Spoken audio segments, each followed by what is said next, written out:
this morning as far as the early hours. In Israel, today, we are getting the information that there has been sirens that has been heard. There have been warnings that have been issued to the citizens and the nationals as well, where they have been asked and have been advised to take shelter. But this seems to be a new term that is now being floated by the President of the United States, MEGA. What does MEGA now stand for? MEGA stands for Make Iran Great Again.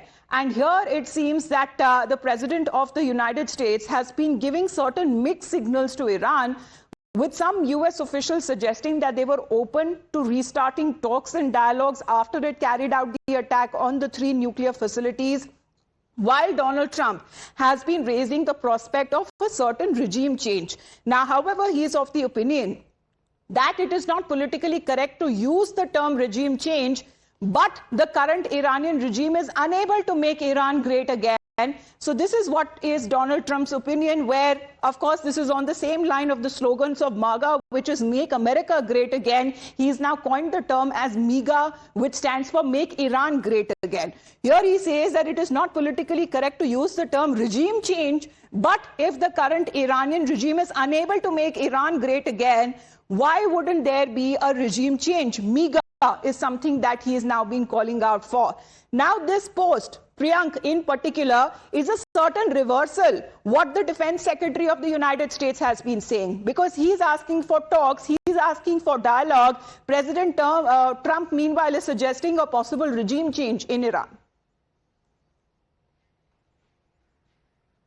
Yes, Sati, that is what is being demanded through the World Forum also, and that's what the US is also pushing forward. About 2 days back, there was a proposal which came up from Khamenei so that 3 names could be given so that those people can follow if Khamenei is being attacked or he dies.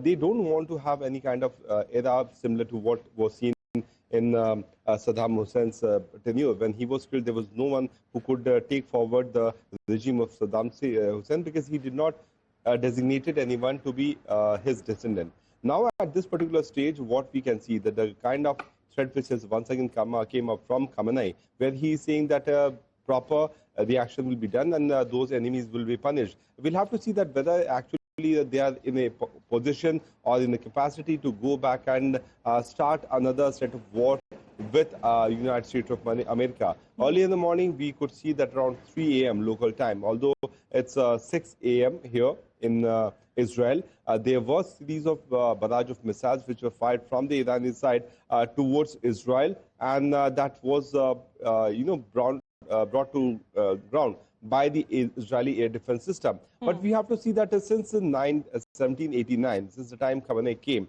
his prime target was Israelis. We know that in the year 2024 itself, when in Syria, the Iranian embassy was attacked, he blamed Israelis for this, and there were 200 missiles which were fired towards Israel. Yes. In the year October, same year, 120 missiles were fired. So the missile fight in between Israel and Iran is certainly something which has become a part of life of people. You can see behind me, people were out on street. They had gone to the bunker around 3 a.m. Multiple kind of videos that have been coming in ever since, Iran decided to retaliate for the first time to Israel's preemptive attacks.